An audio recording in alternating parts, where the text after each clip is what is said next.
Hey everyone, and welcome back to another episode of Crypto Invest. Today we do have quite a bit of topics to cover, including some of the news relating to IOTA, to Bitcoin, to Litecoin, and to Ethereum. And I also want to tell you about some of the new attacks on Bitcoin cryptocurrencies that I have seen over the last couple weeks. So let's get into it. As always, this is for informational purposes only and should not be considered as investment advice. So I want to start out today with telling you a story. So about 6 months ago, I was introduced to a little known cryptocurrencies at the time called IOTA. And one of the things that struck me right away is the technology called Tango that IOTA was using. So this is not a review on IOTA, so I just want to give you a high level in case you don't know about IOTA.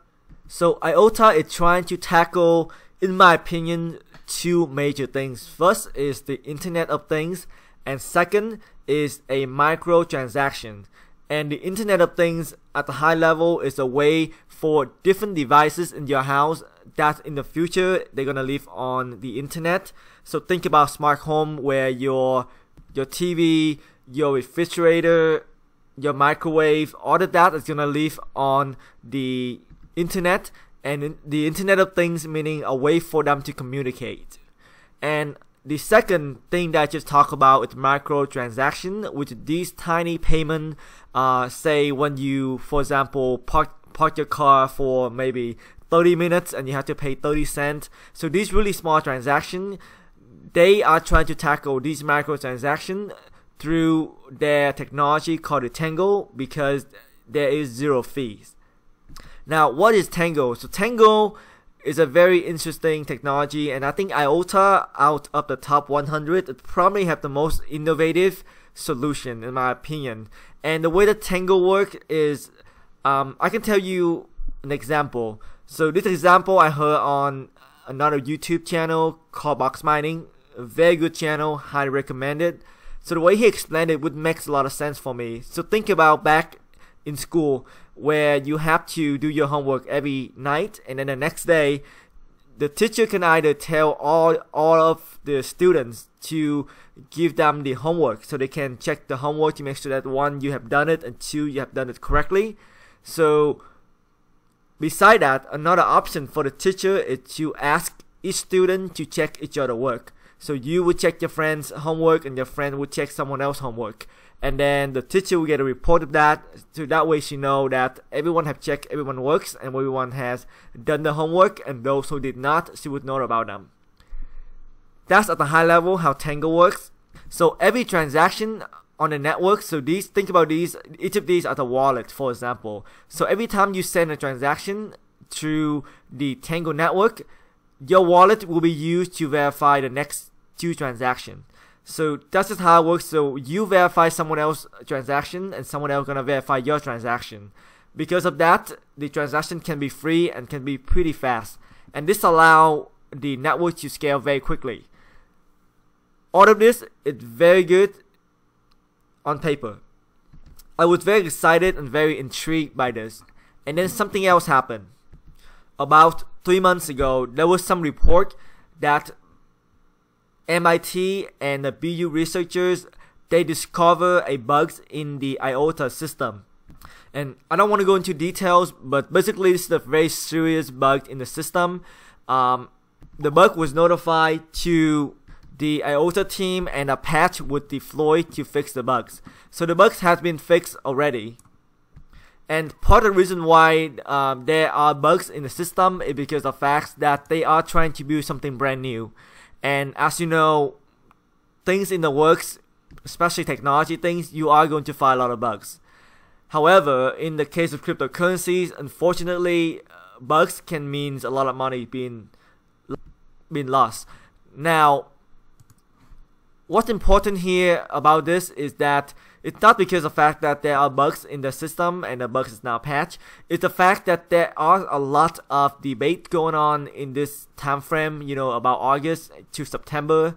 of 2017, so about 3 months ago. So the MIT team and the IOTA team almost get a public shout out. Basically, they really rude to each other, was really nasty to each other.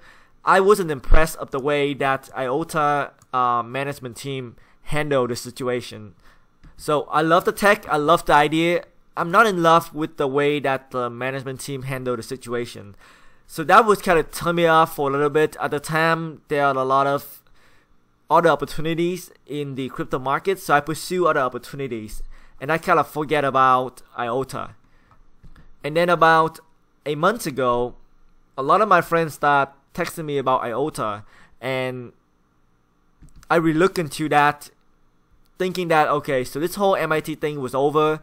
It's about time for me to take a serious look at IOTA because it definitely has gained a lot of traction. So I decided to invest a little bit. As you know, my strategy is $2 cost averaging, so I started $2 cost average into IOTA. And now that turned out to be a pretty good idea because 10 days ago, there was a tweet coming out from IOTA Twitter page, the official Twitter page, about something that has to do with the partnership between IOTA and Microsoft. And as a matter of fact, the tweet alluded me to an article from CNBC saying that IOTA Foundation, a German non-profit firm that oversees the virtual currencies, says last week that it has partnered with big tech firm on data marketplace.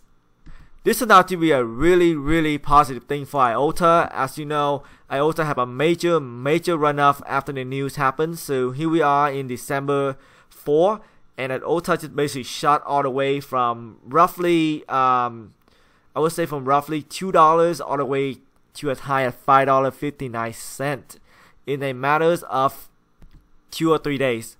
Major run-up, very positive news. A lot of people started talking about IOTA.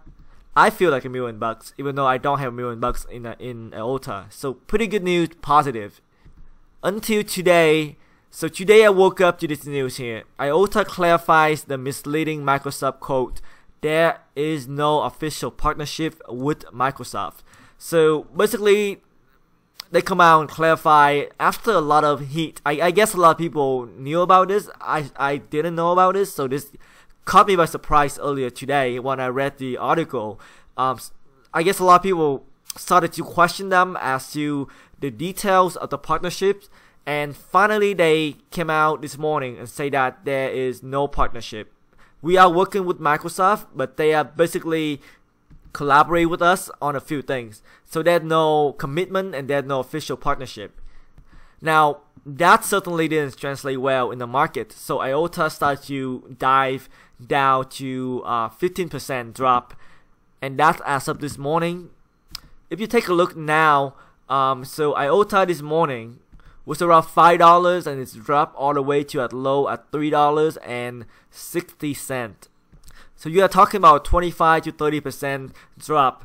Now the drop is not extending at the moment, so it seems like they found some support as the $3.50 US dollar for IOTA.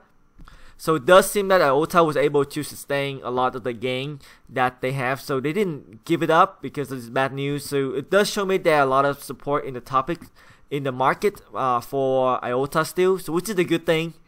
But what really bugs me about this whole thing is the fact that I started to lose some trust to the leadership team of IOTA, right? This tweet, they were the one who spread the misleading news anyway. They are the one who showed this CNBC articles about the fact that they provide an interview with CNBC about the partnership between IOTA and Microsoft and Samsung and Fujitsu. And then after the market interpreted the news, the market had a huge run up. Remember, this was back in December the 4th, so they waited almost 10 days to come out to clarify that there's no official partnership. So basically, they sit back and they watch the price just continue to run, and the market just going crazy for IOTA. I'm not going to try to accuse anyone of pump and dump, but I do lose some respect and some trust for the IOTA leadership team. at the moment, I want to tell you that I am still holding IOTA at the moment. I still is a believer in the technologies. I do see that there's some values in what they are trying to do, and I hope that the leadership team is a lot better as deploy technologies and deploy projects and get project to completion than how they handle public relationship. So that my take, still a believer in what they try to accomplish. But in the future, I would take anything coming out from my IOTA team a lot more careful. So I definitely gonna double check a lot of sources. If they're gonna come out with any future partners, you bet I will go and look for a lot more data to support that claim. Moving on to Litecoin, so not a whole lot going on with Litecoin today. Charlie Lee did share a post about the fact that he claimed that Litecoin is going, is on the way to be adopted to more and more merchants. I'm not sure if that's true. He did show this tweet about the fact that Living Room of Satoshi is where you can use cryptocurrencies to pay for different things. Of course, a lot of people criticize this post, saying that this is not enough of a evidence to show that Litecoin is being adopting. Take a look at Litecoin. It does seem that they found some support at around 300 levels, and it's been hanging on to that level the last couple of days after the major run up, all the way to $420 from basically low 200. So it was able to keep a lot of that gains.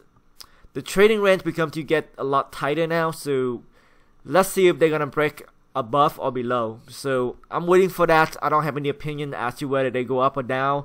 As you know, I do hold some Litecoin. I am dollar cost averaging into Litecoin at the moment, so it wouldn't hurt if Litecoin go down a little bit so I can buy a little more. Of course, if it go up and someone else make money, if any of you making money, if Litecoin is going up, then more power to you. I hope the best for everyone. Moving on to Ethereum. So Ethereum has some, I guess, good news, you would say. So this tweet coming out from Donald McIntyre. So this tweet was shared by Vitalik Buterin, which, as you know, is the founder of Ethereum. It looks like after maybe a week of chaos, the Ethereum network is back to normal now with the normal capacity, and the fees are more reasonable now, and the time is going to be a lot more faster now. So that's the news that's coming out from Ethereum front. Not any real big news.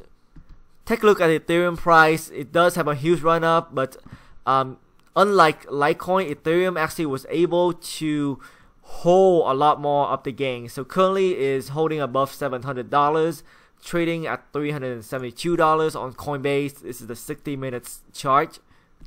I'm still really bullish on Ethereum, so this is not financial advice. I do feel that Ethereum is gonna have another huge run. It may pause here for a little bit, but I do think that it's due for another run up. I do hold a lot of Ethereum, and I am still dollar cost averaging into Ethereum and also Bitcoin as well. So like I say, if it go up, good for me, good for a lot of people. If it goes down, I pick up some more. But it looks like it was able to hold a lot of that. 2-day trading wasn't too bad for Ethereum. It was pretty stable for the most part. And let's talk about Bitcoin. So Bitcoin is sending a lot of mixed signals. So after Bitcoin ran all the way up to almost $20,000 last week, and then fall all the way down to $13,000 just before the CBOE. And then after that, it rallied back to about 17,500. Now it seems like Bitcoin is just basically trying to figure out if they want to go up or they want to go down. I do want to show you that Bitcoin future trading is currently at 15,520 for the January contract. So the January contract is gonna expire in January the 14th, 2018. So what this means is that the institutional and the investor in the future market think that Bitcoin will get to 17,520 in about 1 month from now. That price is actually not too far from the 17,200 that we are currently seeing. So keep that in mind. Zooming out a little bit, I do feel that 18,000 is gonna be the determined factor. So if Bitcoin coming back up and test the 18,000 one more time, and if they can close above that with some convictions, I think that's a pretty bullish side that Bitcoin have a lot of room to run. So let's see how that's gonna work out. On the other front, Bitcoin is constantly under attack by Bitcoin Cash, and primarily by Roger Ver. So Roger Ver has constantly published a lot of posts lately on the fact that his narrative with Bitcoin is too slow and too expensive. Bitcoin is no longer a peer-to-peer electronic cash, and Bitcoin Cash is the real Bitcoin. Same narrative. Today he published another tweet saying that since Bitcoin Core is no longer usable as a currency, we should no longer consider it to be a cryptocurrency. So definitely a lot of attack coming in from Roger Ver, who is a big supporter of Bitcoin Cash. Whether he's right or he's wrong, I don't know. As an investor, I do keep about the same amount of Bitcoin Cash as Bitcoin just in case. Not that I believe in Bitcoin Cash or Bitcoin, just because I am an investor and I believe in hedging and I believe in diversification. Therefore, I currently hold both just in case one of them make it. Just in case this is the zero-sum game. I think there are enough rooms for both of them to exist in the same ecosystem, but who knows. On the other side, there was an article published by CoinDesk. And this article is pretty spot on. It is what I have seen. So at the beginning, there was a lot earlier this year. There was a lot of attack on cryptocurrencies, primarily Bitcoin, because Bitcoin is the largest cryptocurrencies. And the main attack that you hear a lot is that Bitcoin is a Ponzi scheme, it's a pyramid scheme. Bitcoin is used for the dark web, is for terrorism, etc., etc. Now, the fact that Bitcoin is being recognized more and more by Wall Street, now that you have the Bitcoin futures, now that you have a lot of high-profile people, people like Mike Novogratz, people like Mark Cuban, who are endorsing it at the moment, the narrative for the attack changed a little bit. And as people know more and more about Bitcoin, they understand that Bitcoin is not the main currencies to conduct illegal activities. People are now going on to say that, well, the argument against Bitcoin is that Bitcoin is now so mainstream, it's part of the financial market now, and if Bitcoin bubble getting too big and if it's collapsed, it's gonna take everything out with that. So that's a new narrative that I start hearing a lot. People say that Bitcoin is a bubble, Bitcoin is very speculative, Bitcoin is dangerous, Bitcoin have no intrinsic value. These are the new narrative that they are trying to tell people who don't know about the space. So you will hear that a lot, and I think it's up to us to really explain to everyone what is going on. You hear people like Peter Schiff saying that Bitcoin will go to zero. You hear that you hear a lot of people. So this one, I'm sure a lot of people know by now, is called a Bitcoin obituary. So anytime someone of importance say that Bitcoin is over, Bitcoin is done with, it got logged into here. And this page has been going on for quite a few years now. And by now, if it is true, Bitcoin has died 208 times already. And you also see this kind of article on CNBC, and I couldn't believe it when I read the article. And literally, you didn't have to read the whole article, which is pretty much have no substance. It basically can be summed up by these 3 bullet points. So this gentleman, he bought some Bitcoin and held it for the weekend. It's go up and down a lot, and that's the reason. And he couldn't understand why it go up and down. Therefore, he sold all his Bitcoin and we never buy it again. I mean, what kind of story is this? That would be true for a lot of financial instrument. That would be true for your mutual funds, right? No one really know what things go up and down. Yes, it's fluctuating a lot, but that's the nature of the investment, right? This is more speculative than your blue chip stocks. So you're gonna expect a little more gains. and you also expect a lot more volatility coming with that. So I think it's really up to us when we hear things that are not true about Bitcoin to really stand up and educate people, because people need to be educated about this space. You know, it's really for everyone benefits, because I do believe that this is the future, and the more education you can provide to your family and your friends, the better they will be equipped to deal with the future. Alright, so I'm gonna end with Coinbase. So Coinbase published this email, and it was sent to a lot of people. If you have Coinbase, you may have seen this by now. They basically are saying that they thank you for your business.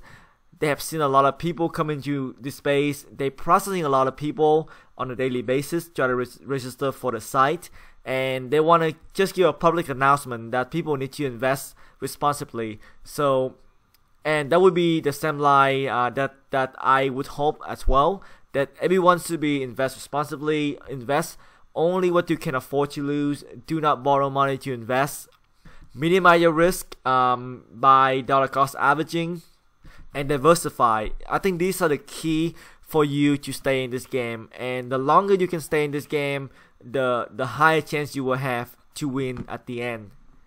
And on that note, Coinbase says that Brian Armstrong from Coinbase, the CEO, he has said that he is looking to add more cryptocurrencies into Coinbase, certainly by 2018. What are those currencies he was thinking? Your guess is as good as mine.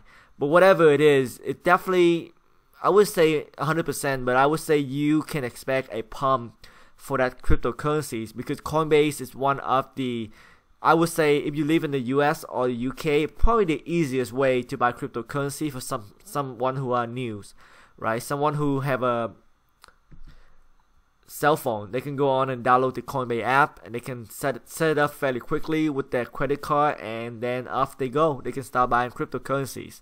And if they are seeing cryptocurrencies on there that look interesting or new, you bet they're gonna wanna find out more about it, and maybe we convert it into investors or a holder. So I will end this video here. Thank you so much for watching this video. I hope it's helped you. And if it did, hit the like button so other people can find the content. And also, don't forget to subscribe to the channel so you can get the updated information. Thanks again, and I will talk to you soon. Bye bye.